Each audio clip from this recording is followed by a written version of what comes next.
নবায়নযোগ্য জ্বালানিতে বেড়েছে বিদ্যুৎ উৎপাদন। ২০২৫ সালে বিদ্যুৎ উৎপাদনের সবচেয়ে বড় উৎস হিসেবে কয়লাকে পেছনে ফেলেছে নবায়নযোগ্য জ্বালানি। এনার্জি বিষয়ক গবেষণা প্রতিষ্ঠান এমবারের তথ্যে উঠে এসেছে এই বিষয়গুলো। গেল বছর বিশ্বজুড়ে উৎপাদিত বিদ্যুতের 1/3 বেশি এসেছে নবায়নযোগ্য উৎস থেকে। আমরা একটু সেই বিষয়গুলো একটু দেখতে চাই।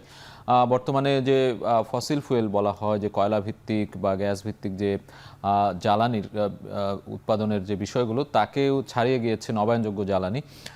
নবায়নযোগ্য জ্বালানির সক্ষমতা অর্জনে নতুন উচ্চতায় পুরো বিশ্ব। এই পুরো বিশ্বের যে জলবায়ু পরিবর্তন ঠেকানো কিংবা পরিবেশ দূষণ কমানোর উদ্যোগ হিসেবেও কিন্তু অনেক দেশ নবায়নযোগ্য জ্বালানিতে ঝুঁকছে। সেই জায়গায় বাংলাদেশেও নবায়নযোগ্য জ্বালানির কিন্তু অনেকগুলো ক্ষেত্র তৈরি হয়েছে। আমরা একটু দেখতে চাই বিষয়গুলো। নবায়নযোগ্য শক্তির সাফল্যের মূল কারিগর সৌর ও বায়ু শক্তি।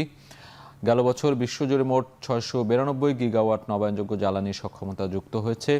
2025 সালে সৌর বিদ্যুতের উৎপাদন বেড়েছে প্রায় 30%। অর্থাৎ যেটি বলছিলাম যে দিন দিন এই যে সৌর বিদ্যুৎ কিংবা নবায়নযোগ্য জ্বালানিতে যে পুরো বিশ্ব ডাইভার্ট হয়ে যাচ্ছে এই কয়লা ভিত্তিক যে বিদ্যুৎ প্রকল্প, সেগুলো থেকে, বিশেষ করে জলবায়ু পরিবর্তন ঠেকানো কিংবা পরিবেশ দূষণ রোধ করার যে প্রক্রিয়া, সেই প্রক্রিয়ার অংশ হিসেবে কিন্তু অনেক দেশ এই নবায়নযোগ্য জ্বালানিতে তারা নির্ভর করছে এবং আগামী দিনে হয়তো এই পরিমাণগুলো আরও বাড়বে বলে মনে হচ্ছে। কেননা আমরা দেখছি যে 2025 সালেই এই উৎপাদন বেড়েছে 30%। সেই জায়গায় আগামী দিনগুলোতে নিশ্চয়ই নবায়নযোগ্য জ্বালানি বা সৌর বিদ্যুতের উৎপাদন আরও বাড়বে।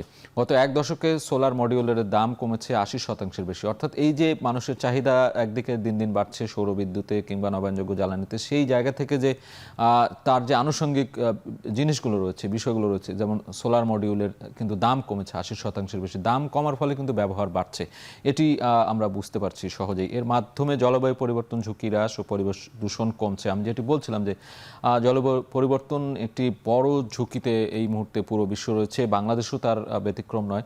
সেই জায়গা থেকে নবায়নযোগ্য জ্বালানির যে ব্যবহার কিংবা যে জনপ্রিয়তা, সেটি দিন দিন আরও বাড়বে, এটি ধারণা করছে যে গবেষণা প্রতিষ্ঠানগুলো, সেই প্রতিষ্ঠানগুলো।